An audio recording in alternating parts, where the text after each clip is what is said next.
The bruise on her cheek bloomed like a desert flower, violet against her sun-weathered skin, telling a story of hardship that Grace Gallagher couldn't hide as she stumbled down the dusty main street of Cottonwood Springs, Arizona Territory, in the summer of 1878. The torn hem of her once fine calico dress dragged in the dirt, collecting the red dust of the territory as she moved with determination despite her obvious exhaustion. She'd been walking for 3 days, maybe for the days had blurred together in a haze of hunger and fear. Thunder rolled in the distance, promising an evening storm, but Grace barely noticed. Her focus remained on putting one foot in front of the other, her worn boots scuffed beyond repair. The wooden buildings of the small settlement loomed ahead, offering the first glimpse of civilization she'd seen since fleeing the mining camp that had been her prison for the past 6 months. Riker Barrett watched the approaching woman from his position on the porch of the town's only hotel. At 32, he'd seen plenty of desperate souls in his years riding the range, but something about this woman's dignified struggle touched him. Despite her disheveled appearance, she carried herself with a pride that spoke of better days. "Storm's coming," muttered Henry Wilson, the hotel proprietor, from his rocking chair. "Bad one by the looks of it." Riker nodded, his eyes never leaving the woman. "That girl's in worse shape than the weather." The woman stumbled, catching herself against a hitching post outside the general store. Her knuckles turned white as she gripped the weathered wood, steadying herself before pushing onward. Whatever drove her forward seemed more powerful than her body's obvious desire to collapse. "Trouble?" Henry asked, following Riker's gaze. "Always is," Riker replied, setting down his coffee mug and standing. He adjusted his worn leather vest and straightened his hat, a habit born of years spent making quick assessments and quicker decisions. Grace felt the stares of the townsfolk but kept her eyes fixed ahead. She needed food, water, and somewhere safe to rest, though she had no money to pay for any of those things. Her only possession of value, a small gold locket containing a portrait of her parents, had been stolen by the same man who had put the bruise on her face when she'd finally gathered the courage to escape. The first fat drops of rain began to fall as Grace reached the center of town. The cool water should have been refreshing against her hot skin, but instead, it made her ragged dress cling uncomfortably to her thin frame. A flash of lightning illuminated the street, followed by a crack of thunder that made her jump. Riker stepped off the porch just as the sky opened up. Rain poured down in sheets, drenching him instantly as he crossed the muddy street. The woman stood frozen in the downpour, looking lost and utterly alone. "Miss," he called over the roar of the rain, approaching slowly so as not to frighten her. "You need to get out of this storm." Grace turned toward the voice, her green eyes wide with a mixture of fear and defiance. The rain plastered her dark hair to her face, partially concealing the bruise, but nothing could hide the wariness in her expression. "I'm just passing through," she said, her voice stronger than her appearance suggested. Riker stopped a respectful distance away. "Nobody's just passing through in a storm like this." He gestured toward the hotel. "I've got a room at the hotel. You can wait out the weather there." Grace stiffened, her hand instinctively touching the bruise on her cheek. "I don't need that kind of help." Understanding flashed in Riker's eyes. "No, madam, that's not what I'm offering. You can have the room to yourself. I'll bunk with the hotel owner, he's an old friend." When she didn't respond, Riker removed his hat, letting the rain fall directly on his head in a gesture of sincerity. "Do you want to come with me? Or would you prefer to drown in the middle of Cottonwood Springs?" Something in his tone, a blend of gentle humor and genuine concern, made Grace look at him more carefully. His eyes were a clear blue beneath the brim of his hat, steady and direct. His face, tanned and weathered from years in the sun, showed no malice, only a patient kind of understanding. A crack of lightning split a nearby cottonwood tree, sending a shower of sparks and splinters into the air. Grace flinched, and Riker moved instinctively closer, shielding her with his body. "I don't have any money," Grace admitted, her voice barely audible above the storm. "Wasn't asking for any," Riker replied. He extended his hand but didn't touch her. "Riker Barrett." After a moment's hesitation, Grace nodded, accepting his offer without taking his hand. "Grace." "Well, Miss Grace, let's get you somewhere dry." As they crossed the muddy street toward the hotel, neither could have guessed how their lives would become intertwined in the days and weeks to come, nor how the simple act of kindness in a rainstorm would change the course of their destinies in the wild Arizona territory. The hotel lobby was warm and mercifully dry, though puddles quickly formed at their feet as they stepped inside. Henry Wilson looked up from his ledger, eyebrows rising at the sight of the bedraggled pair. "Henry, this is Miss Grace," Riker said, removing his hat and shaking off excess water. "She needs a place to stay tonight." Henry's gaze traveled from Riker to Grace, taking in her bruised face and torn dress with a mix of curiosity and concern. "Room 3's open," he said after a moment, reaching for a key. "Got a stove in it too." "Put it on my account," Riker said quietly. Grace opened her mouth to protest, but exhaustion overwhelmed her. The warm air of the lobby made her suddenly aware of how cold and tired she truly was. "There's a bathhouse out back," Henry added, handing the key to Riker rather than directly to Grace. "I'll have Martha bring up some hot water and something to eat." "Thank you," Grace managed, her voice small.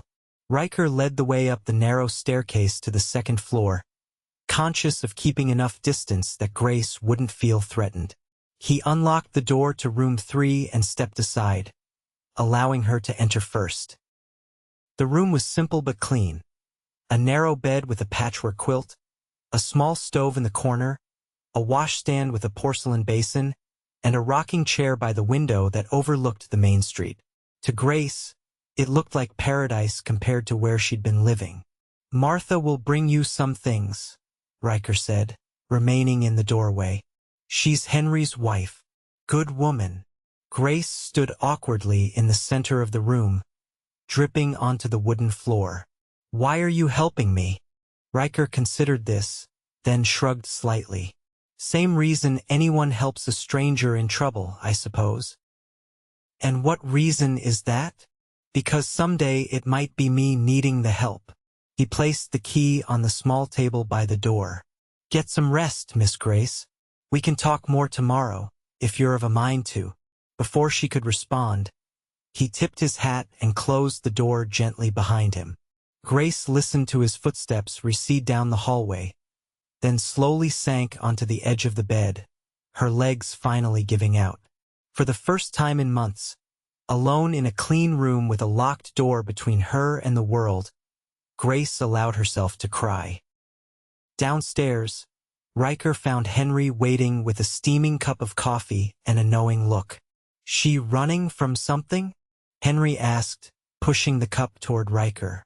"Someone," Riker corrected, accepting the coffee gratefully. "Doesn't take much guessing to figure that out." Henry nodded sagely. "Sheriff ought to know." "Let's give her a night's rest first," Riker suggested. "She's had a rough go of it, by the looks of things." "You always did have a soft spot for strays," Henry commented with a wry smile. Riker didn't deny it. He'd spent too many years on his own not to recognize genuine need when he saw it. "I'll be heading out to check on my stock in the morning. Would appreciate it if you'd keep an eye on her until I get back." "Martha's already warming up soup and cutting bread," Henry assured him. "We'll see she's taken care of." Riker nodded his thanks and settled into a chair near the fire, listening to the rain pound against the roof as he contemplated the strange twist of fate that had brought a bruised woman in a ragged dress into his path. He wasn't one for believing in destiny, but something told him that Grace's arrival in Cottonwood Springs wasn't merely a coincidence. True to Henry's word, Martha Wilson appeared at Grace's door less than an hour later, arms laden with towels, a clean nightgown, and a tray of food. The older woman's kind face showed no judgment as she helped Grace out of her wet clothes and into a warm bath that had been prepared in the small adjoining washroom.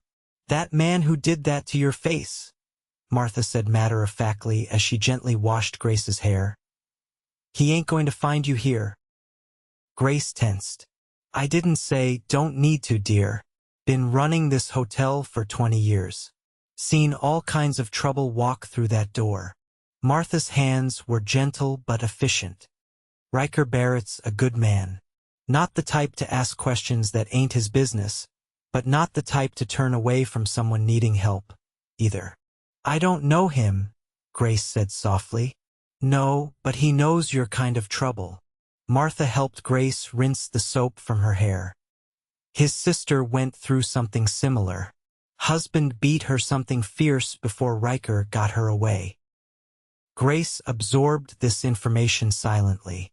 The food Martha had brought: a bowl of hearty stew, thick slices of fresh bread, and a cup of sweet tea was the first proper meal she'd had in days. As she ate, sitting in the rocking chair wrapped in a borrowed robe, she felt strength returning to her limbs. "Where is his sister now?" Grace asked finally. Martha smiled. "Living in California with her 2 children. Runs a millinery shop." She gathered up the dirty towels. "Just so you know what kind of man offered you shelter." After Martha left, Grace moved to the window, watching as the storm gradually subsided. The main street of Cottonwood Springs was a river of mud now, but lights glowed warmly from windows up and down the road. It seemed a peaceful place, though Grace knew better than to trust first impressions. In her experience, danger could lurk behind the most respectable facades. Jackson Miller had seemed like a gentleman too, when he'd first approached her in Santa Fe, offering her a position as a teacher in the mining camp he managed. His true nature had only revealed itself after they were far from civilization, when she realized that the teaching position was merely a ruse to lure a respectable woman to a place where she had no recourse, no escape. Grace touched the bruise on her cheek, a parting gift from Miller when she'd finally found the courage to flee. She'd waited until he was deep in a drunken stupor, taken what little food she could carry, and slipped away in the night. For 3 days, she'd walked, hiding during the hottest parts of the day, moving steadily southeast toward the railroad she knew must be somewhere in this territory. Now, as she watched the rain-washed street of Cottonwood Springs, Grace wondered if she'd found temporary sanctuary or merely traded one form of captivity for another. The cowboy Riker Barrett seemed genuine enough, but Grace had learned the hard way that appearances could be deceiving. Still, for tonight at least, she had a warm bed, a full stomach, and a locked door. It was more than she'd had yesterday, and for now that would have to be enough.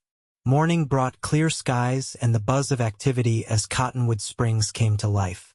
Grace woke disoriented, momentarily panicked at finding herself in unfamiliar surroundings until the events of the previous day came flooding back.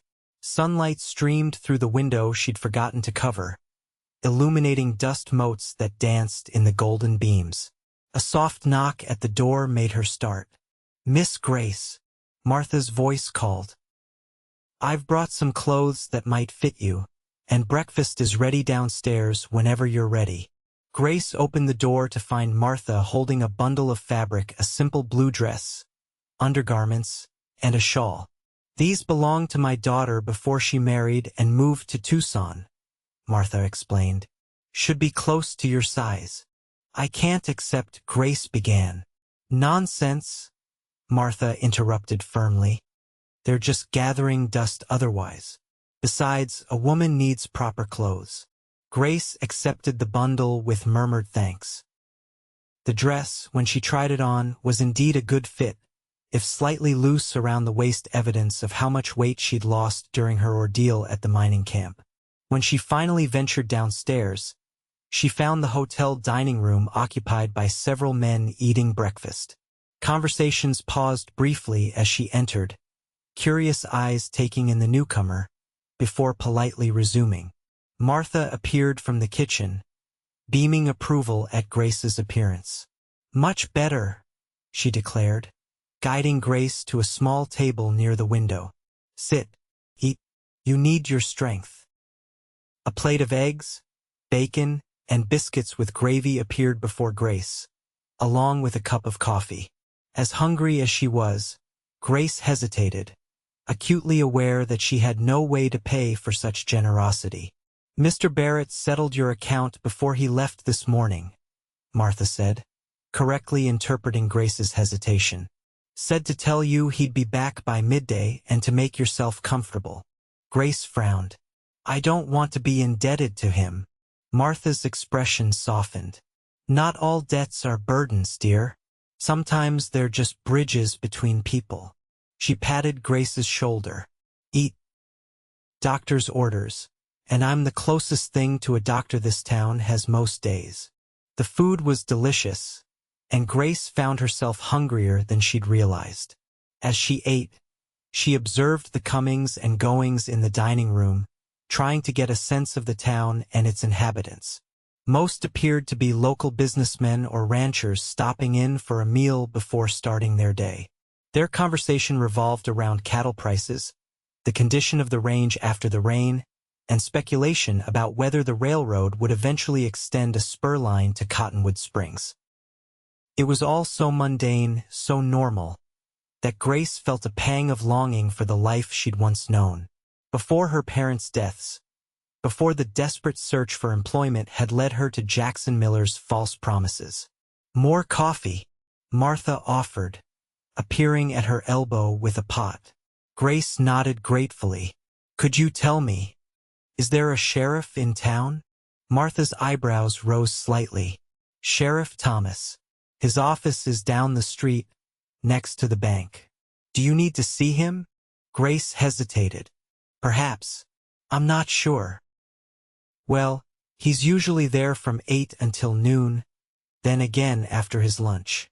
Martha studied Grace's face. "If it's about that Bruise, he's a good man.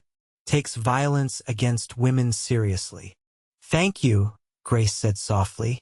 "I'll consider it." After breakfast, Grace ventured outside, breathing in the fresh air. The storm had cleared away the dust and heat, leaving behind a crisp morning with a hint of autumn in the breeze. Cottonwood Springs was larger than she'd initially thought, perhaps 500 souls, with a main street that boasted a general store, a bank, a sheriff's office, 2 saloons, a small church, and various other businesses. The mud from yesterday's storm had already begun to dry in the morning sun, though the occasional puddle remained. Grace walked slowly, getting her bearings, aware of curious glances from townspeople going about their business. Her hand occasionally strayed to her cheek, where the bruise had begun to fade from purple to a sickly yellowish green. She paused outside the telegraph office, considering. She had no money for a telegram, but perhaps the operator would allow her to send a message collect to her aunt in St. Louis, the only family she had left. The thought had barely formed when the door to the office opened, and a young man in shirt sleeves stepped out, nearly colliding with her. "Pardon me, madam," he apologized, tipping his hat.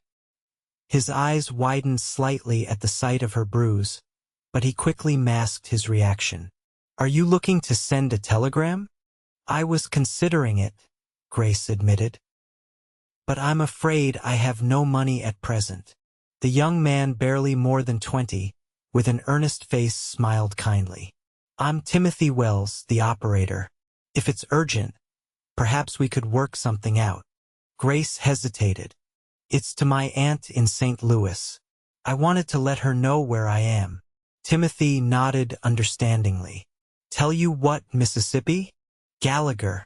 Grace Gallagher. Miss Gallagher. Write your message and I'll send it. You can settle up when you're able." His kindness, coming on the heels of Riker and the Wilsons' generosity, nearly undid Grace's composure. "Thank you," she managed. "I won't forget it." Inside the telegraph office, Grace composed a brief message to her Aunt Margaret, simply stating that she was safe in Cottonwood Springs, Arizona territory, and would write more soon. As Timothy tapped out the message, Grace gazed out the window, watching the town come to life. Her attention was caught by a rider approaching from the north, a tall figure on a chestnut horse, moving with the easy confidence of someone completely at home in the saddle. Even at a distance, Grace recognized Riker Barrett's broad shoulders and the distinctive way he sat his horse, straight-backed but relaxed. She watched as he dismounted outside the general store, exchanging greetings with several townsfolk before disappearing inside. There was something reassuring about his presence, though Grace immediately chided herself for the thought. Depending on anyone, especially a man she barely knew, was a dangerous proposition. "Message sent," Timothy announced. "Your aunt should receive it by this afternoon, depending on the lines."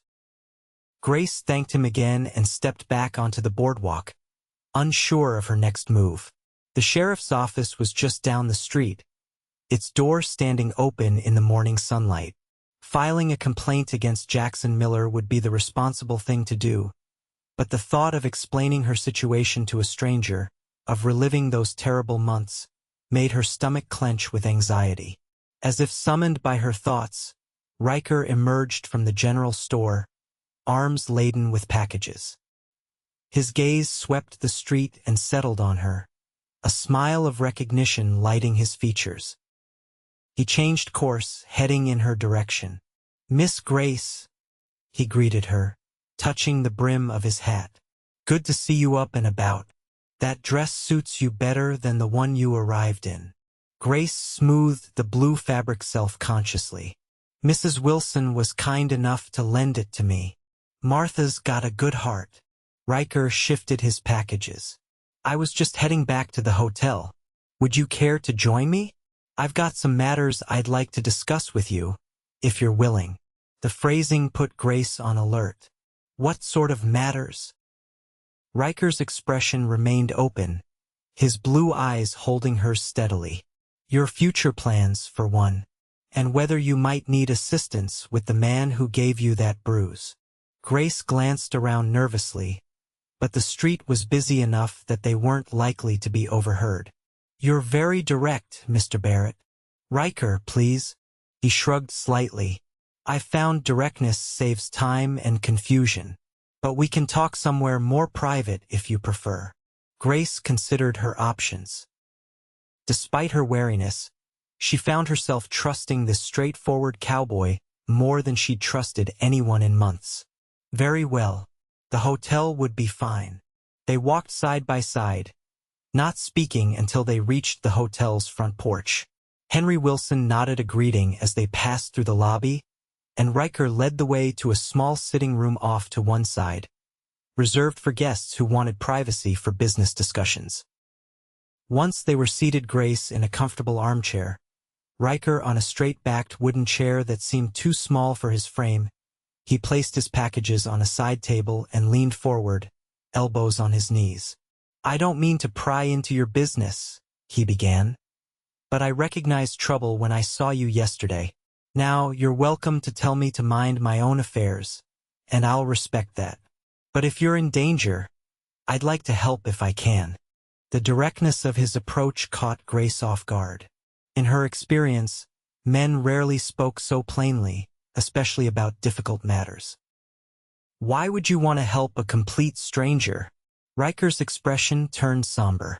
"My sister was married to a man who beat her regularly. By the time I found out, she was afraid to leave him, convinced he'd kill her if she tried. It took months of planning to get her and her children safely away." He met Grace's eyes. "So when I see a woman with a bruise like yours, looking like she's been running for days, I don't need to know the whole story to recognize someone who needs help." Grace was silent for a long moment, weighing her options. Finally, she said, "His name is Jackson Miller. He runs a mining operation about 3 days' journey northwest of here." Riker nodded, his expression carefully neutral. "The Blue Mesa Mine. I know of it. He hired me in Santa Fe to be a teacher for the miners' children, Grace continued, the words coming easier now that she'd started. But when we arrived, there were no children, no school. Just miners and other women. She swallowed hard. When I refused to join those women in their work, he decided to keep me as his personal companion. Riker's jaw tightened, but he remained silent, letting her speak at her own pace. I escaped 4 days ago while he was drunk, took what food I could carry and just started walking southeast. I knew there must be towns in this direction, and I hoped to reach the railroad eventually. Did he follow you? Grace shook her head. I don't think so. He was quite incapacitated when I left. But he's not a man who forgives easily, if he discovers where I've gone. You're safe here, Riker said firmly. Sheriff Thomas is a good man, and if you file a complaint— And say what? Grace interrupted, a hint of bitterness creeping into her voice. That I was naive enough to travel alone with a man I barely knew? That I believed his lies about a teaching position? No one would take my word over his. He's a successful mine operator with connections. I'm just a penniless woman with no family except an aunt in St. Louis. Riker considered this. You'd be surprised what Sheriff Thomas might believe. But even if you don't want to file a complaint, you still need a plan. Do you intend to return to St. Louis? The question brought Grace up short. She hadn't thought beyond escape and immediate survival. I suppose I should. My aunt would take me in, I'm certain. But the train fare.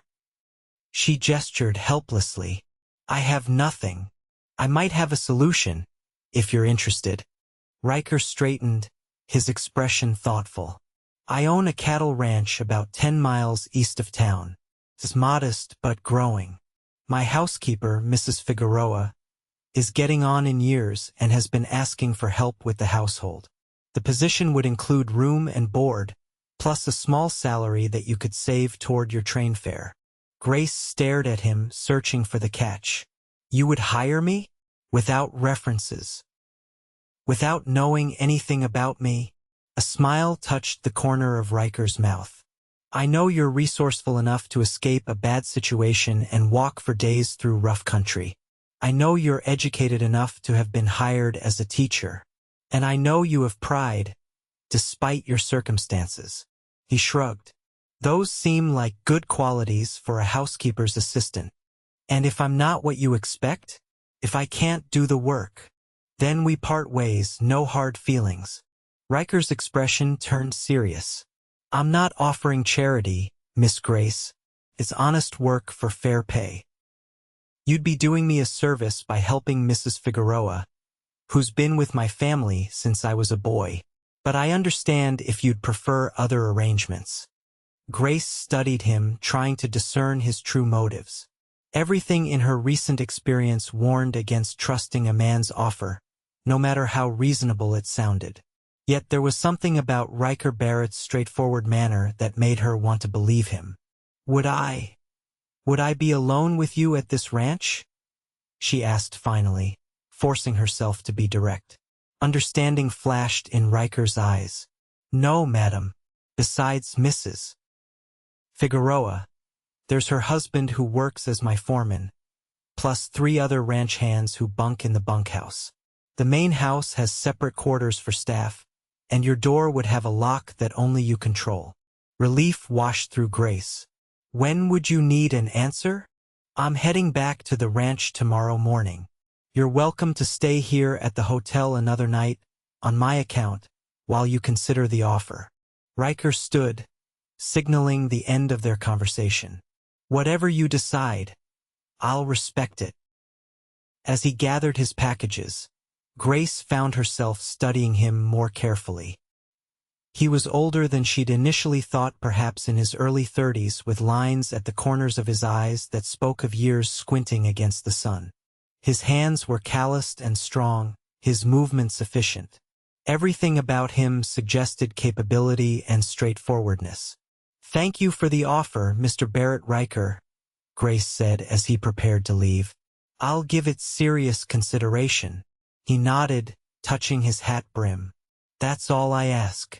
I'll check with Henry before I leave tomorrow. After he'd gone, Grace remained in the sitting room, turning over the unexpected proposal in her mind. Working as a housekeeper's assistant hadn't been part of her plans when she'd fled the mining camp. But then again, she hadn't really had plans beyond escape. The position would provide immediate security and the chance to earn money for her return to St. Louis. But could she trust Riker Barrett's offer? His story about his sister had the ring of truth, and Martha Wilson clearly thought highly of him. In the end, Grace realized, it came down to a choice between the uncertain safety of remaining in town with no means of support, or accepting the offered position with its clear boundaries and opportunity for independence. By evening, she had made her decision. The next morning dawned clear and cool, with a hint of the approaching autumn in the air. Grace had slept better than she had in months, her decision bringing a sense of purpose that had been lacking since her parents' deaths.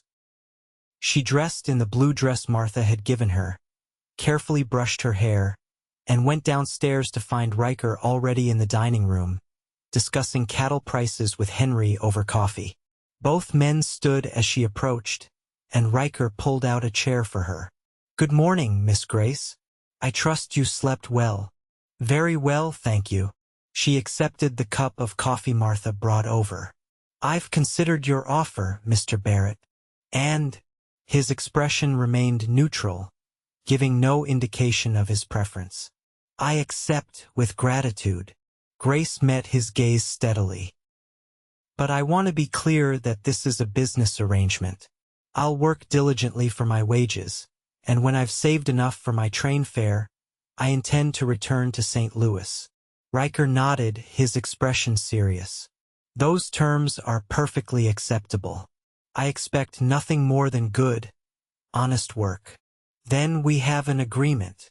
Grace extended her hand formally, and after a moment's surprise, Riker took it in a brief, firm handshake. "We'll leave in an hour if that suits you," he said. "It's not a difficult ride, but I'd like to reach the ranch before midday." Grace hesitated. "I've never ridden a horse." This admission clearly caught Riker by surprise. "Never. I grew up in St. Louis," Grace explained. "There was never an opportunity." Riker considered this. "No matter. You can ride with me on Samson. He's steady enough to carry double without complaint." The thought of riding pressed against Riker Barrett for 10 miles made Grace's cheeks warm. "Is there no alternative?" "I could arrange for Henry's wagon, but it would take twice as long and be considerably less comfortable after yesterday's rain." Riker's expression remained practical. "I assure you, it's a common enough practice out here when someone needs transportation." Before Grace could respond, the hotel door burst open, admitting a tall, thin man with a star pinned to his vest. "Barrett," he called. "Thought I might catch you before you headed back to your spread." "Sheriff Thomas." Riker greeted him, standing. "What brings you by so early?" The sheriff's gaze shifted to Grace, taking in her fading Bruise with professional interest. "Heard we had a new arrival in town. Thought I should introduce myself." He tipped his hat to Grace. "Sheriff James Thomas, madam." Grace nodded politely. "Grace Gallagher. Miss Gallagher has accepted a position as Mrs. Figueroa's assistant at my ranch," Riker explained. "We were just discussing transportation arrangements." The sheriff's eyebrows rose slightly. "I see. And might I inquire where you're from, Miss Gallagher?" The question was posed casually, but Grace recognized the professional curiosity behind it. "Originally from St. Louis, most recently from a mining camp to the northwest." Sheriff Thomas's expression sharpened. "Blue Mesa, by any chance?" Grace's surprise must have shown on her face, because the sheriff continued. "Had a telegram yesterday from the territorial marshal. Seems Jackson Miller reported a theft. Claims one of his employees, ran off with some valuable items. "That's a lie," Grace said, her voice stronger than she expected. "I took nothing but a few days' worth of food, and that was rightfully mine." The sheriff studied her face. "I believe you, Miss Gallagher. Miller's reputation isn't exactly sterling in law enforcement circles. But I'd still like to take a formal statement from you, if you're willing." Grace glanced at Riker, who nodded encouragingly. "It might be best to clear this up now," he suggested. "I can wait." An hour later, Grace emerged from the sheriff's office feeling both drained and strangely liberated. Sheriff Thomas had taken her statement methodically, asking pointed questions about her employment agreement with Miller, the conditions at the camp, and the circumstances of her departure. His matter-of-fact approach had made it easier to discuss the difficult subject, and his obvious disgust at Miller's actions had been validating. "I'll forward this to the territorial marshal," he'd assured her. "Miller won't be able to pursue any false charges against you, and if you ever decide you want to file charges against him for his treatment of you, this statement will be on record." Riker was waiting outside, holding the reins of a massive chestnut gelding with a white blaze down its face. "Everything settled?" he asked. Grace nodded, feeling lighter than she had in months. The sheriff was very understanding. "Thomas is a good man," Riker agreed. He patted the horse's neck. "This is Samson. He's bigger than he needs to be and gentler than he looks." Grace eyed the horse warily. Standing next to Riker, the animal's back seemed impossibly high off the ground. "How do I? I'll help you up, then mount behind you," Riker explained. "It's easier for a novice rider to sit in front, where you're more secure." After a moment's hesitation, Grace allowed Riker to lift her onto the saddle. The sensation of being so high off the ground was disconcerting, but the saddle itself was surprisingly comfortable. Riker mounted behind her with practiced ease, reaching around her to take the reins. "Ready?" he asked, his voice close to her ear. Grace nodded, not trusting herself to speak. The solid warmth of him at her back was both reassuring and disconcerting. As Samson began to move, she gripped the saddle horn tightly. "Relax," Riker advised. "Move with the horse, not against him. Like dancing." "I'm not very good at dancing either," Grace admitted, which earned a low chuckle from Riker. As they left Cottonwood Springs behind, heading east along a well-traveled road, Grace gradually began to relax. The rhythm of the horse's movement became almost hypnotic, and the scenery rolling grasslands dotted with mesquite and occasional stands of cottonwood trees was beautiful in the morning light. "Tell me about your ranch," Grace said after they'd been riding for some time in comfortable silence. "It was my father's originally," Riker replied. "He came out here from Texas in '52, bought land along Silver Creek.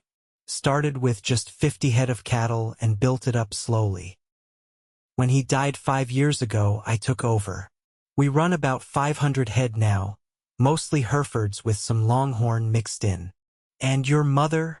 "Died when I was 14. Fever."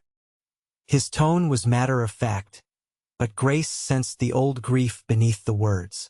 "My sister Hannah left to get married when I was 20. So it was just me and Pa for a long time." "And now just you?" Grace asked. "And the Figueroas. They're more family than employees after all these years.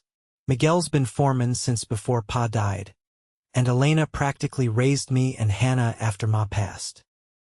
There was genuine affection in his voice. "You'll like them, I think." As they crested a gentle rise, Riker pointed ahead. "There it is. Barrett Ranch." Grace looked where he indicated and saw a cluster of buildings nestled in a small valley. A 2-story house of stone and timber formed the centerpiece, with a barn, bunkhouse, and several smaller outbuildings arranged nearby. A creek, Silver Creek, presumably wound through the property, its banks lined with cottonwood trees. Beyond the immediate compound, Cattle grazed on the surrounding grassland, their reddish-brown coats distinctive against the landscape. "It's beautiful," Grace said sincerely. "It's home," Riker replied simply, and urged Samson forward toward the ranch house. As they approached, a small, round woman with silver-streaked black hair emerged from the house, shading her eyes against the sun. When she recognized Riker, she waved enthusiastically. "That's Elena Figueroa," Riker explained. "Best cook in the territory and fiercest protector of propriety you'll ever meet." This last was said with a hint of humor that puzzled Grace until they reached the house and dismounted. Elena's warm welcome to Riker turned slightly cooler when she realized he'd brought a young woman home with him. "And who might this be, Senor Riker?" she asked, her accent more pronounced with her obvious disapproval. "Elena, this is Miss Grace Gallagher. She's going to be helping you with the household, as we discussed." Riker's tone was respectful but firm. "Miss Grace, this is Mrs. Elena Figueroa, the backbone of Barrett Ranch." Elena's expression shifted from suspicion to assessment as she looked Grace over. "You know how to cook, Miss Gallagher?" "Yes, madam," Grace replied.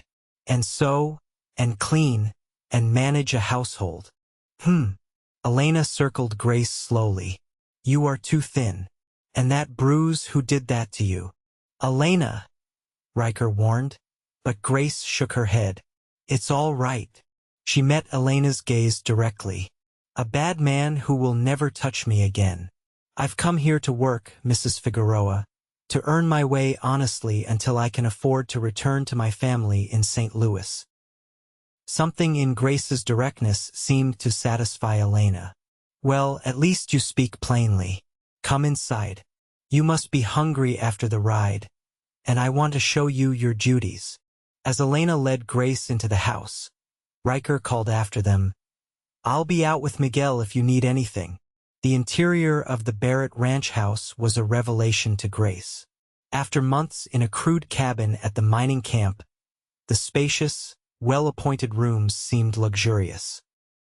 The main floor consisted of a large kitchen with a massive cook stove, a formal dining room, a comfortable sitting room with bookshelves lining one wall, and what appeared to be Riker's office. Upstairs, Elena explained, were 4 bedrooms and a small sitting area. "Senor Riker's room is there." Elena pointed to a door at the end of the upstairs hallway. "Mine and Miguel's is downstairs near the kitchen. You will have this room." She opened a door to reveal a pleasant bedroom with a narrow but comfortable-looking bed, a dresser, a small writing desk, and a window overlooking the creek. "It's lovely," Grace said, genuinely pleased with the accommodations. "It was Senorita Hannah's room before she married," Elena explained. "Now come. I will show you the kitchen and explain your duties." Over the next hour, Elena outlined Grace's responsibilities, helping with meal preparation for the household and occasionally the ranch hands, cleaning the main rooms of the house, doing laundry, and assisting with any other household tasks that needed attention. The work would be substantial but not overwhelming, especially with Elena's guidance. "You will earn $8 per month, plus room and board," Elena explained as they prepared a midday meal together. "Senor Riker pays at the end of each month. If you need anything from town before then, make a list and Miguel or Riker will get it when they go." Grace calculated quickly. A train ticket to St. Louis would cost approximately $50. With careful saving, she could have enough in 6 or 7 months. It was longer than she'd hoped, but the security of the position made the wait worthwhile. "Thank you for accepting me so readily," Grace said as she sliced bread for sandwiches. "I know my arrival was unexpected." Elena's expression softened slightly. "Senor Riker has good judgment about people. If he brought you here, he had his reasons." She studied Grace thoughtfully. "And a woman knows when another woman has suffered at a man's hands. Whatever happened to you before, you are safe here." The simple assurance brought unexpected tears to Grace's eyes. She blinked them away quickly, focusing on her task.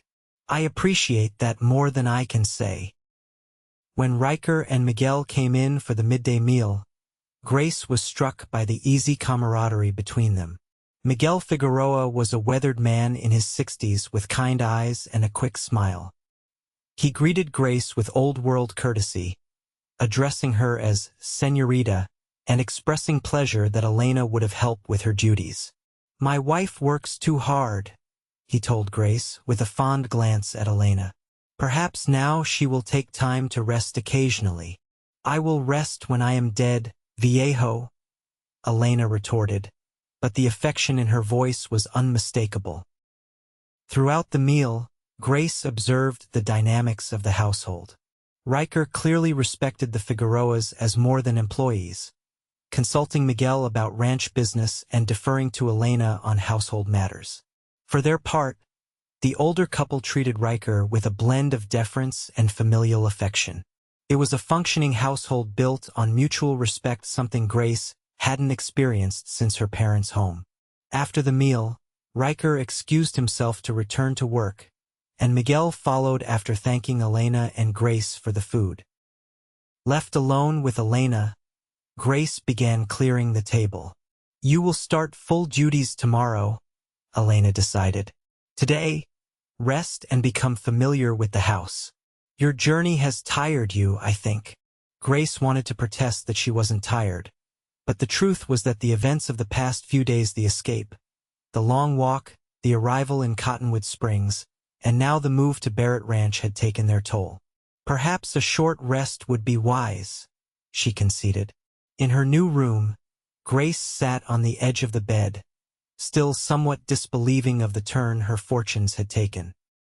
For days ago, she had been a virtual prisoner, facing a future of continued abuse at Jackson Miller's hands.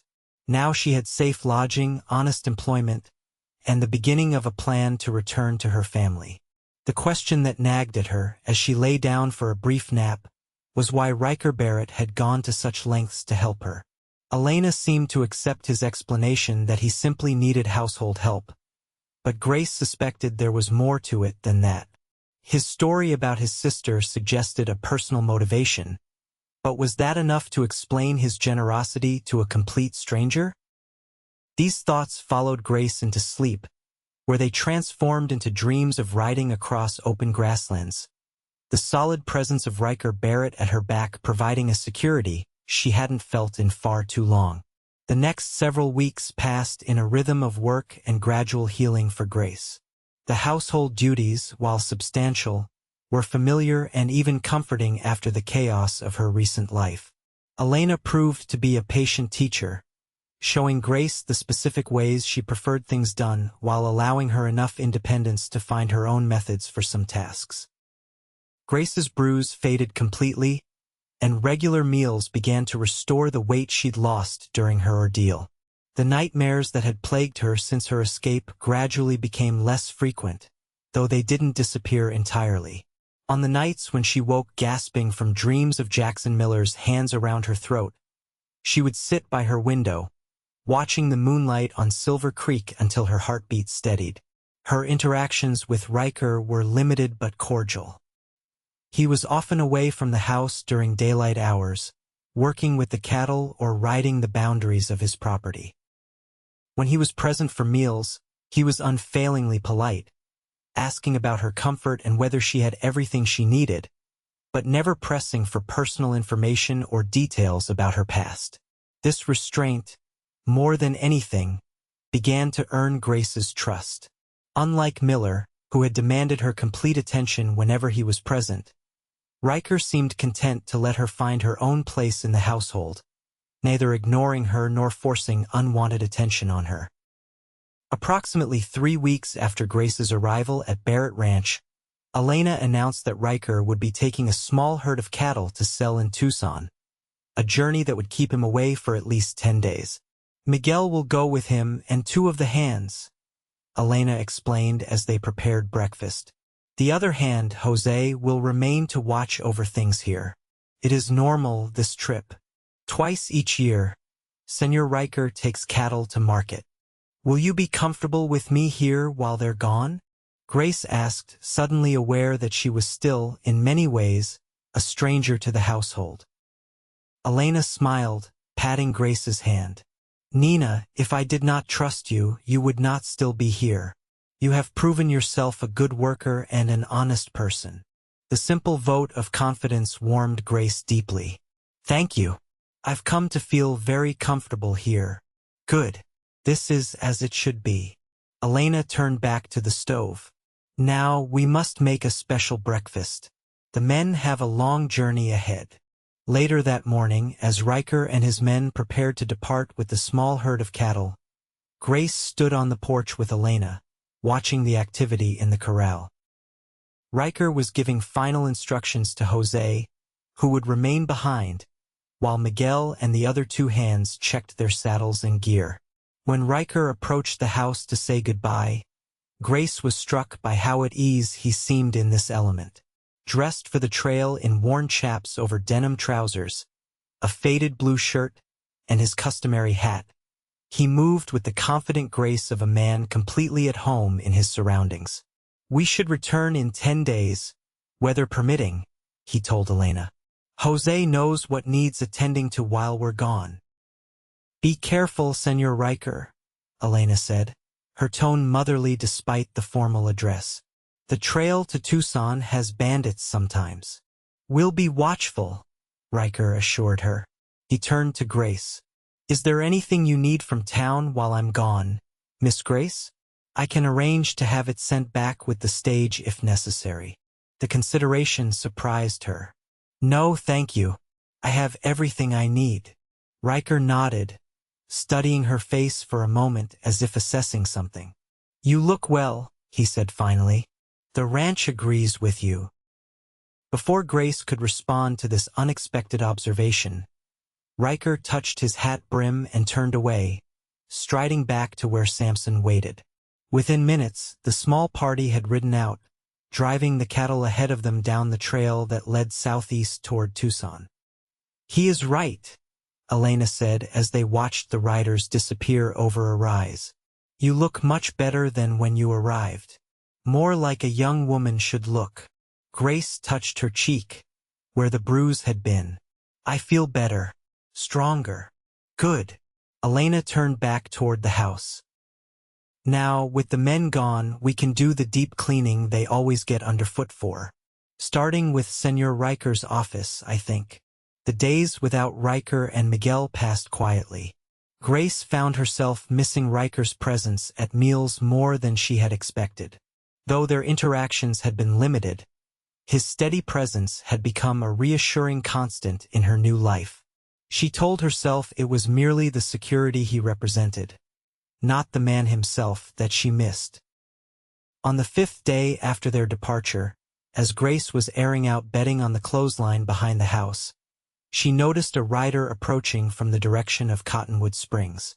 Shading her eyes against the afternoon sun, she recognized Sheriff Thomas on his gray mare. Miss Gallagher, he called as he dismounted. Is Barrett around? He's taken cattle to market in Tucson, Grace explained, coming forward to greet him.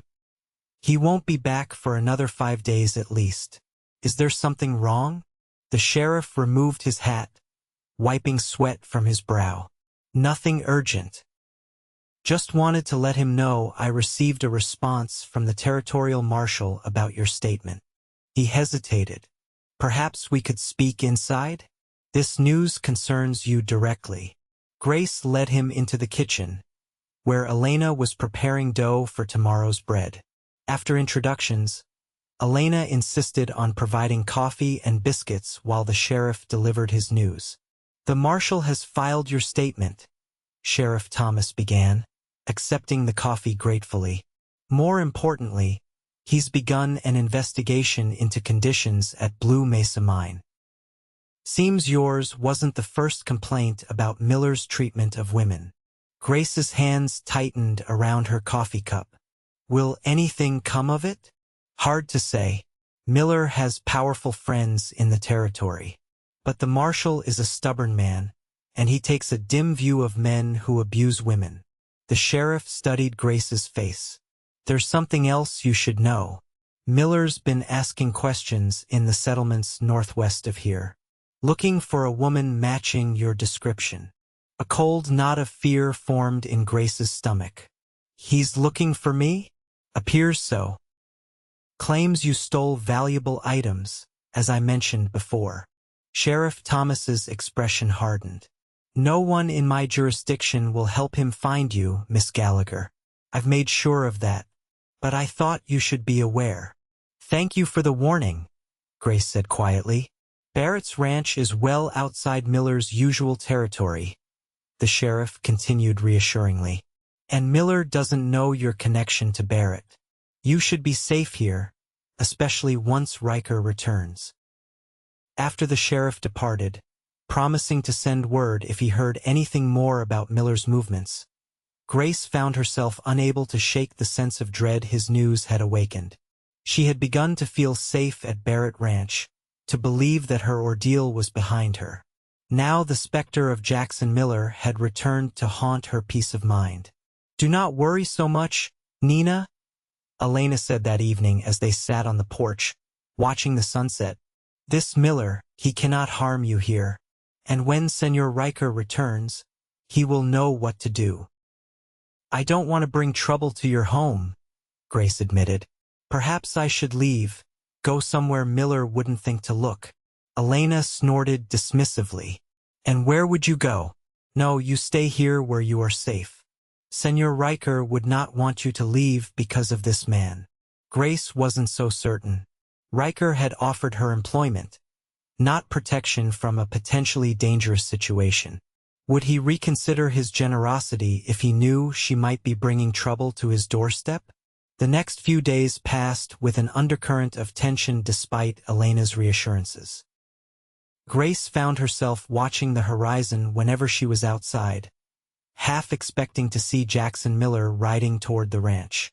Rationally, she knew the chances of him finding her here were slim, but fear rarely listened to reason.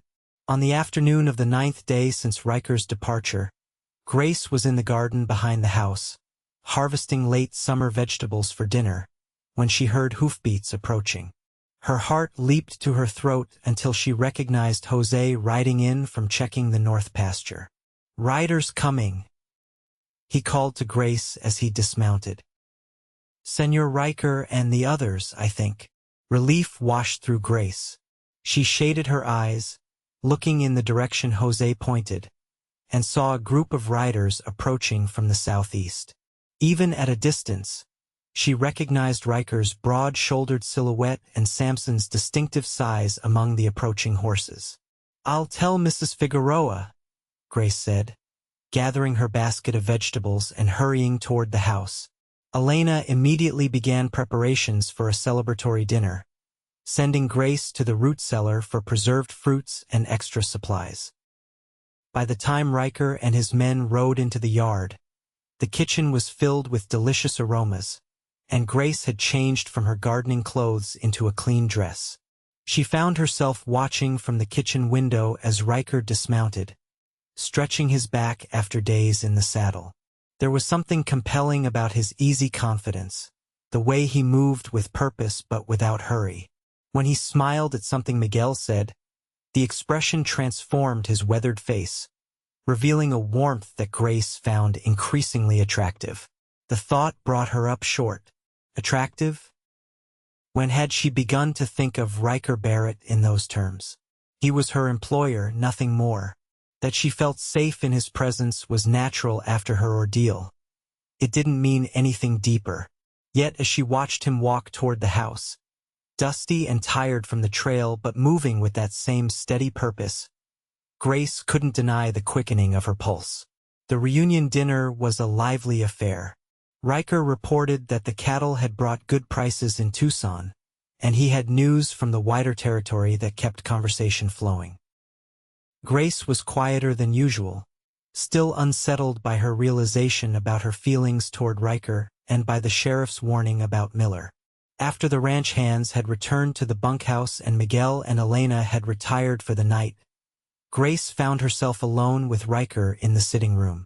She had been about to head upstairs herself when he asked her to stay for a moment. Sheriff Thomas rode out while you were gone, she told him, deciding to address the most pressing matter first. He had news about Jackson Miller. Riker's expression turned serious as Grace relayed the sheriff's warning. When she finished, he was silent for a long moment, staring into the small fire that warded off the evening chill. "Are you afraid?" he asked finally. The directness of the question caught Grace off guard. "Yes," she admitted. "Not all the time, but yes." Riker nodded, as if her answer confirmed something for him. "I won't let him harm you, Grace. Not while you're under my roof." The quiet certainty in his voice was more reassuring than any elaborate promises might have been. "Thank you. But I don't want to bring trouble to your home. If my presence here puts you or the Figueroas at risk, let me worry about that." Riker interrupted gently. "This is my ranch, and who stays here is my decision. Unless you want to leave." "No," Grace said quickly, surprising herself with her vehemence. "No, I don't want to leave." Something flickered in Riker's eyes, satisfaction, perhaps, or relief. "Good. Then that's settled." He rose from his chair, signaling the end of their conversation. "Get some rest, Grace. You look tired." As she climbed the stairs to her room, Grace realized it was the first time Riker had addressed her without the formal "Miss" before her name. The small intimacy shouldn't have mattered, but somehow it did. The next morning, Grace woke to the sound of hammering. Looking out her window, she saw Riker and Jose working on the corral fence, replacing worn boards with fresh lumber. The simple, mundane task was oddly reassuring after the worries of the previous days. Life at Barrett Ranch settled back into its rhythm, but with subtle changes. Riker began spending more time at the house, taking his midday meal there rather than out with the hands as he often had before. He started asking Grace's opinion on household matters that previously he would have discussed only with Elena. And occasionally, Grace would look up from her work to find his gaze on her, thoughtful and assessing. For her part, Grace found herself more aware of Riker's presence than before. She noticed small details. The way he always washed his hands thoroughly before meals, the careful respect with which he treated Elena and Miguel, his habit of reading in the evening by the fire, often agricultural journals but sometimes poetry or novels that surprised her with their sophistication. One evening in early October, about a month after Riker's return from Tucson, Grace was sitting on the porch, enjoying the cool evening air after a warm autumn day. The sunset painted the western sky in shades of orange and gold, casting long shadows across the yard. Riker's boots on the porch boards announced his approach before he spoke. "Mind if I join you?" Grace moved over on the bench to make room. "Not at all." He sat beside her, his larger frame making the bench seem suddenly smaller. For several minutes, they watched the sunset in companionable silence. "Sheriff Thomas rode by the north pasture today," Riker said finally. "Thought you should know that Miller seems to have given up his search. Returned to Blue Mesa without finding any trace of you." Relief washed through Grace. That's good news." "Yes, it is." Riker turned slightly to face her. "It means you're safe here now, free to stay or go as you choose, without fear." The implication was clear. Her original reason for accepting employment at Barrett Ranch needing immediate sanctuary was no longer relevant. She could leave if she wished. "I'm still saving for my train fare to St. Louis," Grace said carefully. "Unless you're suggesting my services are no longer needed?" "No," Riker said quickly. "No, that's not what I meant at all. Your work has been excellent. Elena sings your praises daily." "Then I'd like to stay," Grace said simply. "If that's all right with you." Riker smiled, the expression warming his eyes. "More than all right." Another silence fell between them, but this one had a different quality, expectant, charged with unspoken possibilities. Grace found herself acutely aware of Riker's proximity, of the scent of leather and horse and clean male skin that surrounded him. "Grace," he began, then hesitated. "I've been thinking about your situation, your plans to return to St. Louis." "Yes?" she prompted when he didn't continue. "Have you considered other possibilities?" The question was casual, but his tone suggested deeper currents beneath. Grace studied his profile, strong and steady against the fading light. "What other possibilities did you have in mind, Mr. Barrett?" The return to formality was deliberate, a small defense against the direction the conversation seemed to be taking. Riker noticed, a slight smile touching his lips. "Back to Mr. Barrett, is it?" He shook his head slightly. "Fair enough. I was thinking, Miss Gallagher, that Arizona territory offers opportunities that St. Louis might not. For a woman of your capabilities and character. Such as building a life here, making a home." He paused, choosing his words carefully. "Finding companionship, perhaps. In time." Grace's heart beat faster at the implication. "Are you speaking in general terms, Mr. Barrett? Or do you have something specific in mind?" Riker turned to face her fully now, his expression serious but with a warmth in his eyes that made Grace's breath catch. "I'm speaking of you, Grace, and me, and the possibility that you might consider staying at Barrett Ranch not as an employee, but as something more." The directness of his statement left no room for misinterpretation. Grace stared at him, momentarily speechless. Part of her had sensed the growing connection between them, had even welcomed it, but to hear it stated so plainly was still startling. "Riker, she stopped, uncertain how to proceed. "This is very unexpected." "Is it?" he asked quietly. "I felt something growing between us these past weeks. I believe you felt it too." Grace couldn't deny it. "Yes," she admitted. "But after what happened with Miller, I'm not sure I can trust my judgment about men anymore." Riker nodded, accepting this. "I understand. And I'm not asking for an answer tonight or tomorrow or even next month. I'm simply asking you to consider the possibility of a future here. With me." The restraint in his approach, so different from Miller's demanding possessiveness, touched Grace deeply. "I will consider it," she promised. "But I need time." "Time you shall have," Riker assured her, rising from the bench. "I'm a patient man, Grace Gallagher. And some things are worth waiting for."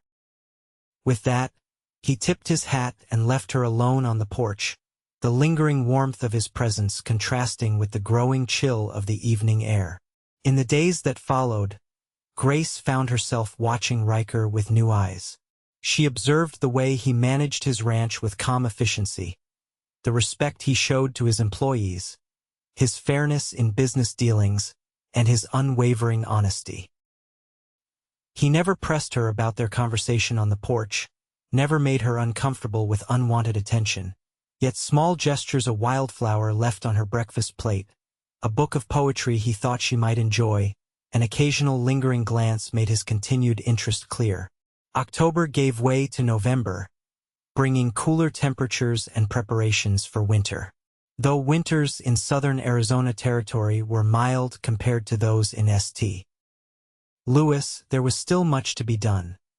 Preserving the last of the garden's produce, ensuring the livestock had adequate shelter and feed, repairing equipment that might be needed in the spring. Grace threw herself into these preparations, working alongside Elena with a sense of purpose that went beyond mere employment. She was investing in Barrett Ranch now, contributing to its future, a future she found herself increasingly able to imagine including her.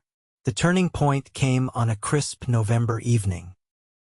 Grace had ridden into Cottonwood Springs with Riker to purchase supplies and mail a letter to her aunt. The trip marked a milestone. It was the first time Grace had ridden a horse on her own, a gentle mare named Daisy that Riker had been patiently teaching her to ride over the past weeks. As they rode home in the gathering dusk, Grace felt a profound sense of accomplishment and freedom. 6 months ago, she had been virtually a prisoner at Blue Mesa. Now she rode independently across the Arizona landscape, confident in her ability to navigate this new world. "You ride well," Riker commented as they crossed Silver Creek, the water low with the approach of winter. "Daisy's taken to you." "She's a good teacher," Grace replied with a smile. "Patient with my mistakes." "Patience is a virtue when working with nervous creatures," Riker said, then added with a twinkle in his eye, "whether they're horses or people." Grace laughed, recognizing the gentle reference to his own patience with her caution about their relationship. "Are you comparing me to a nervous filly, Mr. Barrett?" "Never," he said with mock seriousness. "Daisy was far more skittish than you when we first started training her."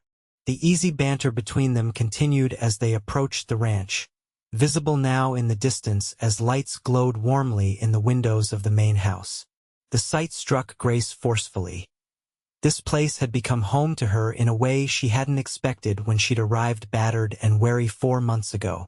They stabled the horses together, working in companionable silence as they removed saddles and bridles, brushed down the animals, and provided fresh water and feed. As they walked toward the house afterward, Riker's hand brushed against Grace's, not quite taking it, but making his desire to do so clear. On impulse, Grace linked her fingers with his. Riker looked down at their joined hands, then at her face, a question in his eyes. "I've been considering what you said," Grace said quietly. "About possibilities. About staying." Riker stopped walking, turning to face her fully. In the silver light of the rising moon, his expression was a blend of hope and caution. And I think," Grace took a deep breath, "I think I'd like to explore those possibilities with you." The smile that spread across Riker's face was like the sun breaking through clouds. "Does that mean you'll stay?" "Not as an employee. It means I'm willing to see where this leads," Grace clarified. "I still have concerns, still have healing to do, but I trust you, Riker Barrett. And that's something I didn't think I'd be able to say about any man again." Riker lifted their joined hands, pressing a gentle kiss to her knuckles. "Trust is a good foundation," he said. "We can build from there, at whatever pace suits you." The tenderness in the gesture and in his words touched Grace deeply. This was a man who understood patience, who valued her comfort above his own desires. In that moment, the last of her reservations began to crumble. "Would it be too fast?" she asked hesitantly. "If I said I might be ready for a proper kiss?" Riker's eyes widened slightly, then crinkled at the corners as he smiled. "Not too fast at all," he murmured, stepping closer. His free hand came up to cup her cheek gently, his thumb tracing the spot where her bruise had been, now long healed. The gesture was both an acknowledgement of her past pain and a promise of future tenderness. Then he lowered his head slowly, giving her every chance to reconsider, and pressed his lips to hers.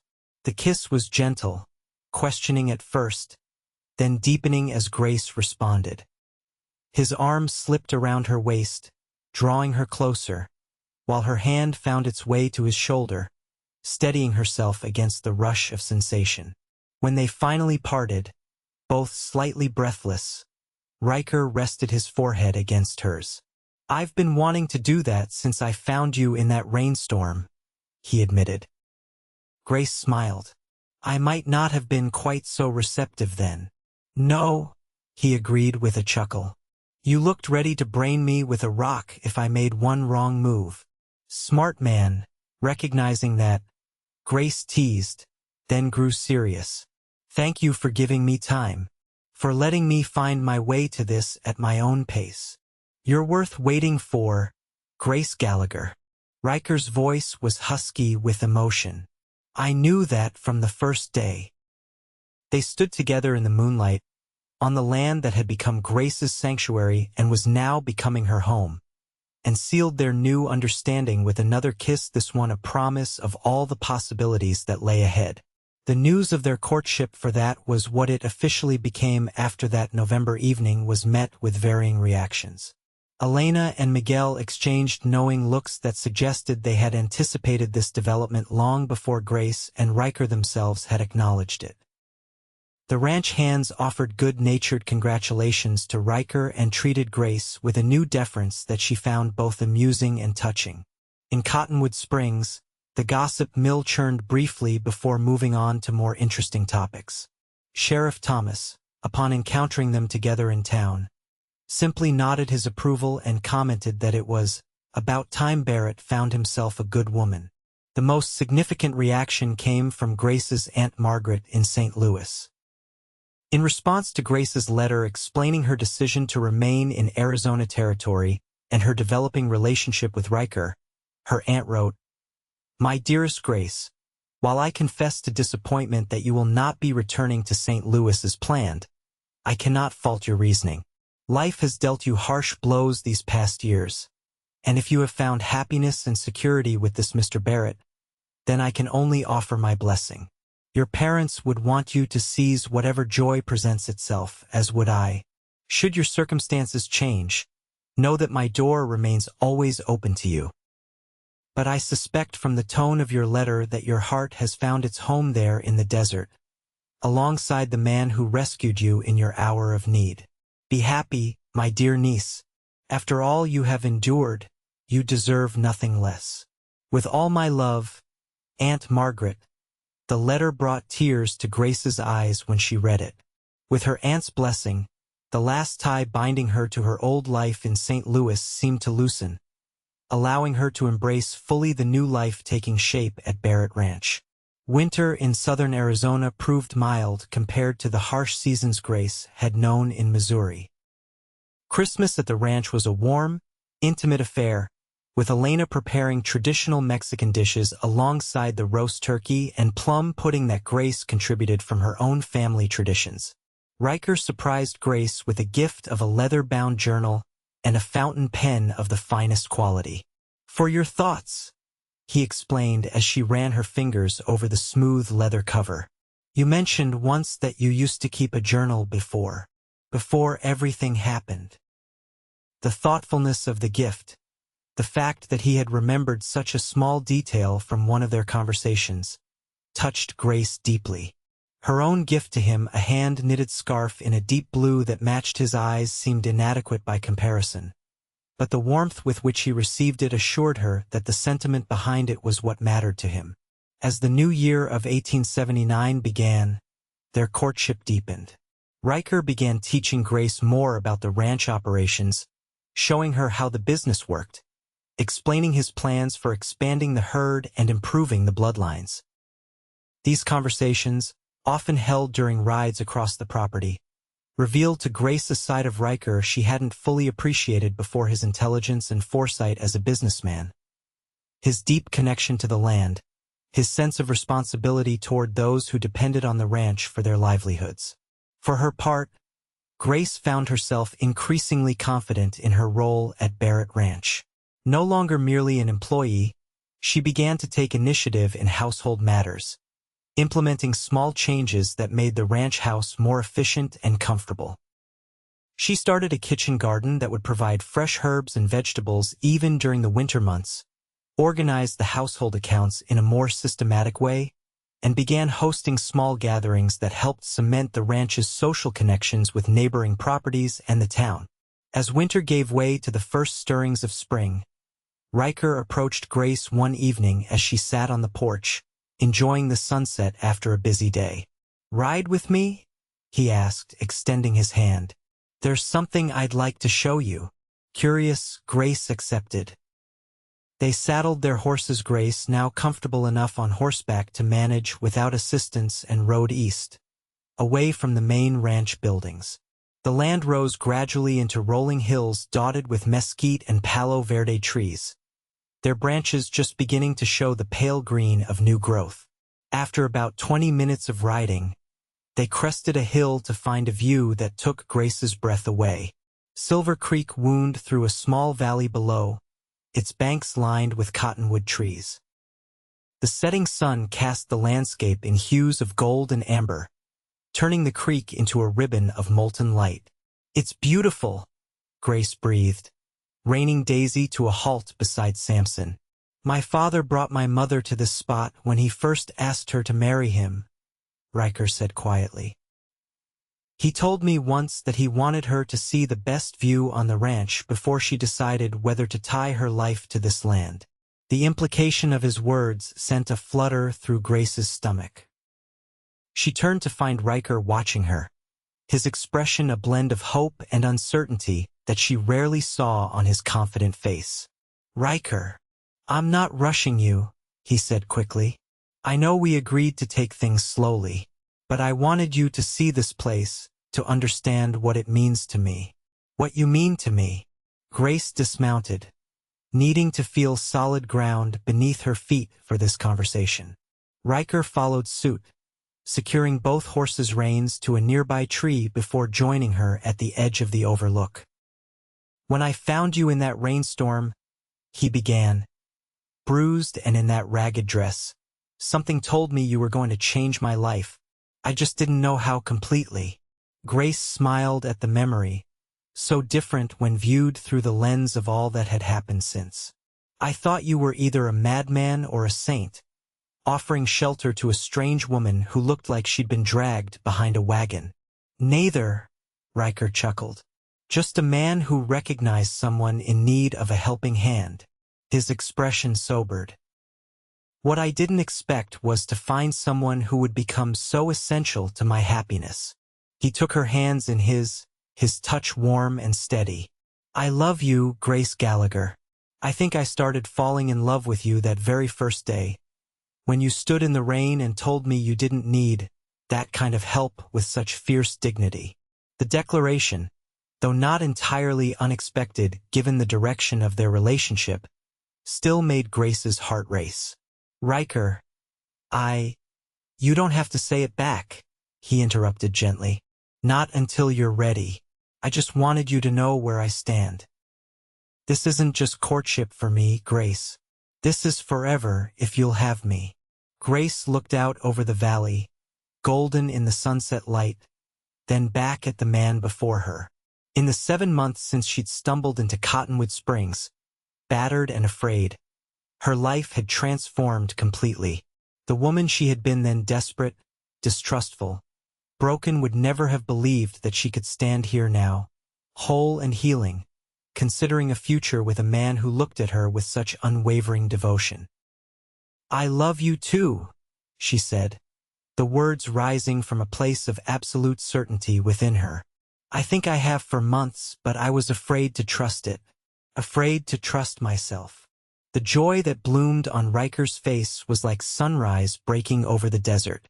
"And now I trust you. I trust us." Grace squeezed his hands. "I don't need more time, Riker.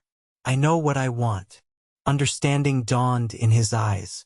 "Are you saying?" "Ask me," Grace said softly. "Ask me what you brought me here to ask." Riker took a deep breath, then went down on one knee before her, still holding her hands in his. "Grace Gallagher, will you marry me? Will you make Barrett Ranch your home, and me the happiest man in Arizona territory?" "Yes," Grace answered without hesitation. "Yes to all of it." Riker stood and pulled her into his arms, lifting her off her feet in his exuberance. When he set her down, he reached into his pocket and withdrew a small velvet pouch. "This was my mother's," he explained, opening the pouch to reveal a gold ring set with a small but perfect diamond. "My father gave it to me before he died, said I should save it for the woman who made me as happy as my mother made him." As he slipped the ring onto Grace's finger, she was struck by the rightness of the moment, of this place, of the man before her. Life had taken her on a journey she could never have anticipated, through darkness and pain to this moment of pure joy. "I don't have much family to invite to a wedding," she said as they admired the ring on her finger. "Just my aunt in St. Louis. And I have only Hannah and her family in California," Riker replied. But we have Elena and Miguel and friends in town. It will be enough. More than enough, Grace agreed, leaning into his embrace. When shall we have the ceremony? Spring is the traditional time for new beginnings, Riker suggested. Say the first Sunday in April? That would give your aunt time to travel from St. Louis if she's able. April it is, Grace agreed. As they rode back to the ranch in the gathering dusk, side by side, Grace reflected on the strange twist of fate that had brought her to this moment. Had she not escaped from Blue Mesa when she did? Had the storm not forced her to seek shelter in Cottonwood Springs? Had Riker not been sitting on that hotel porch when she stumbled into town? Any change in that chain of events might have led to a completely different outcome. Yet here she was, riding toward the place that had become her home, beside the man who had first asked, "Do you want to come with me?" And in doing so had changed the course of her life forever. News of their engagement spread quickly through Cottonwood Springs and the surrounding ranches. Congratulations poured in, along with offers of assistance for the wedding preparations. Grace sent a telegram to her Aunt Margaret, who replied with enthusiastic approval and a promise to arrive a week before the ceremony. The following weeks were a whirlwind of activity. Grace, with Elena's help, began preparing for the wedding while simultaneously learning more about the responsibilities she would assume as Riker's wife and the mistress of Barrett Ranch. Riker insisted that she need not work as hard as she had been. They could hire additional help for the house, but Grace found satisfaction in contributing to the running of what would soon be her home in truth as well as in spirit. March brought the first wildflowers to the desert around the ranch, carpeting the landscape in colors that seemed to echo Grace's blossoming happiness. As the wedding day approached, preparations intensified. Elena and Grace sewed a wedding dress of fine white cotton, with lace trim ordered specially from Tucson. The ranch hands, under Miguel's direction, constructed tables and benches for the wedding feast, which would be held in the yard under the cottonwood trees. Aunt Margaret arrived as promised, a week before the wedding. The reunion was emotional for Grace, who hadn't seen her aunt since before her parents' deaths. Margaret Gallagher proved to be a sprightly woman in her 50s with Grace's same green eyes and a forthright manner that immediately won Elena's approval. Her assessment of Riker was equally positive. After observing him for 2 days, she declared to Grace, "That young man looks at you as if you hung the moon and stars, my dear. Your parents would have approved thoroughly." The validation from her only remaining family member meant more to Grace than she could express. As she and her aunt sat in the garden the day before the wedding, shelling peas for the feast, Margaret broached a subject that had been on Grace's mind. "Have you told him everything? About what happened at that mining camp?" Grace nodded. "Not all the details, but enough. He understands. And he's patient with you? When it comes to marital relations?" Margaret's cheeks colored slightly at the direct question, but her concern was genuine. "Yes," Grace assured her. "He's never pushed for more than I'm ready to give. And I am ready, Aunt Margaret. What happened with Miller? It was awful, but it doesn't define me. It doesn't define what Riker and I will have together." Margaret patted Grace's hand. "That's the spirit that got you through, my girl. That same strength will serve you well as a wife and, God willing, a mother someday." The thought of children, Riker's children, brought a warm glow to Grace's heart. They had discussed the possibility, and both hoped to start a family soon after their marriage. The idea of filling Barrett Ranch with the laughter of children, of continuing the legacy Riker's father had begun, felt right in a way that few things had in Grace's life since her parents' deaths. The wedding day dawned clear and perfect, with a gentle breeze that carried the scent of desert blooms. Grace stood at her bedroom window, watching the sunrise paint the landscape in shades of pink and gold, feeling a sense of peace and rightness that went bone deep. Elena and Aunt Margaret helped her dress, arranging her hair with sprigs of desert flowers and adjusting the simple veil that would cover her face during the ceremony. When they were finished, they stood back to admire their handiwork. "Beautiful," Elena declared, tears in her eyes. "Like an angel. Your mother would be so proud," Aunt Margaret added, her own eyes glistening. "As am I." Downstairs, guests had begun to arrive for the ceremony, which would be held in the ranch's front yard beneath an arch of flowering branches that the ranch hands had constructed.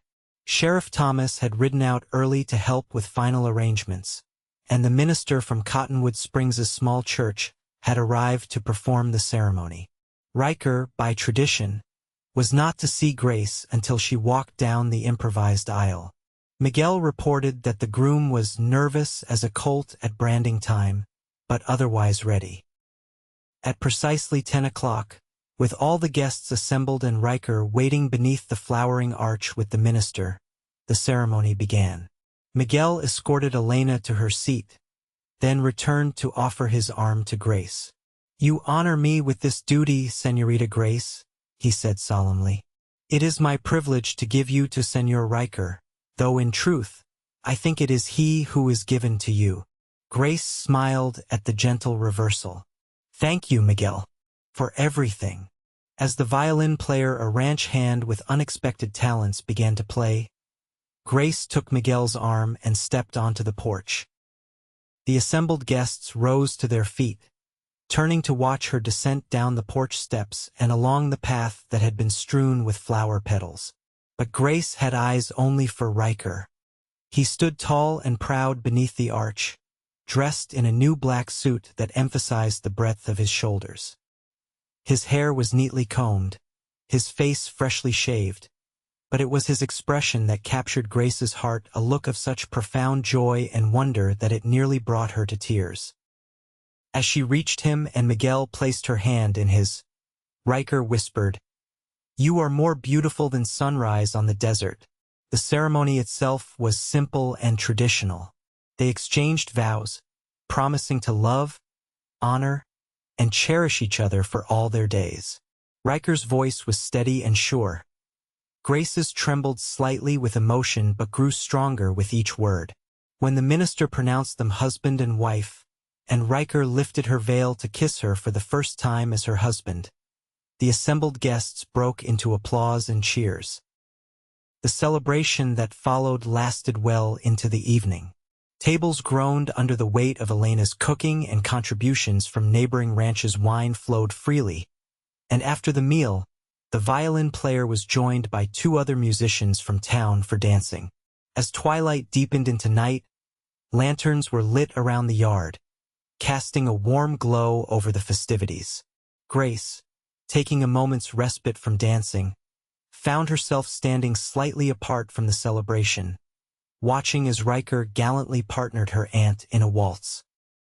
Sheriff Thomas appeared at her side, offering a cup of punch. "Quite a change from the day you stumbled into town," he observed. Grace accepted the punch with a smile. "More than I could have imagined." "You know," the sheriff said conversationally, "I got word last week that Jackson Miller's been arrested." The territorial marshal finally gathered enough evidence of his mistreatment of women and various other misdeeds. The news sent a shock through Grace. "Arrested? Truly?" Sheriff Thomas nodded. "Facing serious charges." "Thought you'd want to know that particular chapter is closed for good." "Thank you," Grace said softly. "That means more than I can express." The sheriff tipped his hat and moved away as Riker approached, having delivered Aunt Margaret safely back to her seat. "What was that about?" Riker asked, slipping an arm around Grace's waist. When Grace told him the news about Miller, a look of grim satisfaction crossed his face. "Good. That's one worry we can put behind us for good." "It feels like the final piece falling into place," Grace agreed. "As if the universe is giving its blessing to our new beginning." Riker's arm tightened around her. "Speaking of new beginnings, Mrs. Barrett, I believe our guests would understand if we made an early departure from our own celebration." The intimate tone in his voice sent a pleasant shiver through Grace. "Would that be proper, Mr. Barrett?" "Probably not," he admitted with a grin. "But I find I'm less concerned with propriety than with being alone with my wife." The term "my wife" filled Grace with a warm glow of belonging. "Then perhaps we should make our excuses." After bidding farewell to their guests, leaving the celebration in the capable hands of Elena, Miguel, and Aunt Margaret, Riker led Grace not toward the main house but toward the creek. "Where are we going?" Grace asked, curious. "You'll see," Riker replied mysteriously. They followed a path that wound through the cottonwoods along Silver Creek, eventually emerging at a small clearing. There, nestled among the trees, stood a cabin that Grace had never seen before new construction, by the look of it, with a wide porch and windows that glowed with lamplight. "Riker, what is this?" "Our home," he said simply. "At least for tonight and whenever we want privacy from the main house. I had the men build it while I was supposedly checking the North Range. Miguel and Elena helped furnish it." Touched beyond words by the thoughtfulness of the gesture, Grace allowed Riker to sweep her into his arms and carry her across the threshold of their private retreat. Inside, she found a cozy, well-appointed space. A main room with a small sitting area and kitchen, and through an open door, a bedroom where a large 4-poster bed dominated the space.